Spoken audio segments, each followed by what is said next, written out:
আসসালামু আলাইকুম। আমি Shawkat Hossain, deputy regional manager হিসেবে কর্ণফুলী লিমিটেডে মাহেন্দ্র ট্রাক্টর ডিভিশনে দীর্ঘদিন ধরে কাজ করে আসছি হবিগঞ্জ রিজিয়নে।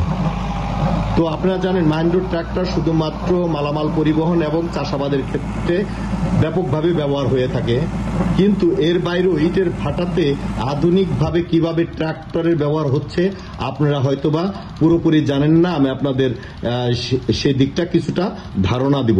আমি এই মুহূর্তে আছি হবিগঞ্জ জেলার বাউবল উপজেলার জিএম ব্রিক ফিল্ডে। এই ব্রিক ফিল্ডে আমার অফিসার গত মাসে 2টি মাহিন্দ্রা অর্জুন ট্রাক্টর বিক্রয় করেন। আমি আপনাদের দেখাতে আসলাম যে আধুনিকভাবে কিভাবে ইট তৈরির কাজে মাহেন্দ্র ট্রাক্টর ব্যবহৃত হয়ে আসছে।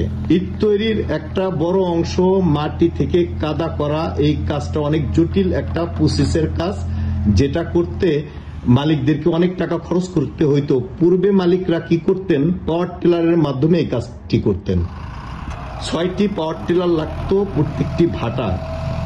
সেখানে প্রায় 30 থেকে 35 জন শ্রমিক লাগতো এই মাটি কাদা করার জন্য, ইট তৈরির জন্য যে কাদার প্রয়োজন করে কাঁচা ইট বানানোর জন্য, তাতে প্রতিদিন 30 থেকে 35 হাজার টাকা পেমেন্ট দেওয়া লাগতো।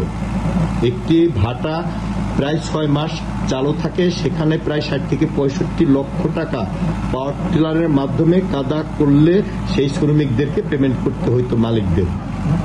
আর এখন আপনারা দেখতেছেন যে ট্রাক্টরের মাধ্যমে কিভাবে করতেছে এত সহজভাবে। এক্সকাভেটরের মাধ্যমে মাটিটা দিয়ে দিচ্ছে, ট্রাক্টরের পিছনে একটা মেশিনের মতো বানাতে হয়, সেই মেশিনে দিয়ে দিচ্ছে। ট্রাক্টর মাটিটা যেই জায়গায় কাদাটা প্রয়োজন করে সেখানে গিয়ে অল্প সময়ের মধ্যে 5 থেকে 6 মিনিটের মধ্যে কাদা করে দিয়ে দিচ্ছে, যেখানে এক ট্রাক্টর কাদায় প্রায় 2000 ইট তৈরি হবে। প্রতিদিন একটি ট্রাক্টর 60 থেকে 65 হাজার কাঁচা ইট তৈরি করতে যে কাদাটা প্রয়োজন হয় সেটা মাটিকে কাদা করে জায়গা মতো পৌঁছিয়ে দিচ্ছে।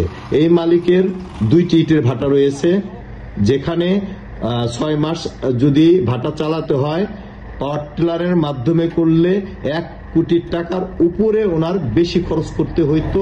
সেটা একেবারেই অল্প খরচে ট্রাক্টরের মাধ্যমে উনি করতে পারতেছেন। আর শ্রমিকের সংকটের ব্যাপারটা তো রয়েছেই। ভাটা চালুর 3-4 মাস আগে অগ্রিম পেমেন্ট করতে হয়। এরপরও শ্রমিকরা সময় মতো না আসলে ভাটা ইট তৈরির কাজটা বড় একটা ব্যাঘাত ঘটে থাকে এবং মালিকরা আর্থিকভাবে ক্ষতিগ্রস্ত হয়ে থাকেন। এখন প্রায় ভাটাগুলোতেই এইভাবে আধুনিকভাবে ইট তৈরি হচ্ছে। ধন্যবাদ সবাইকে।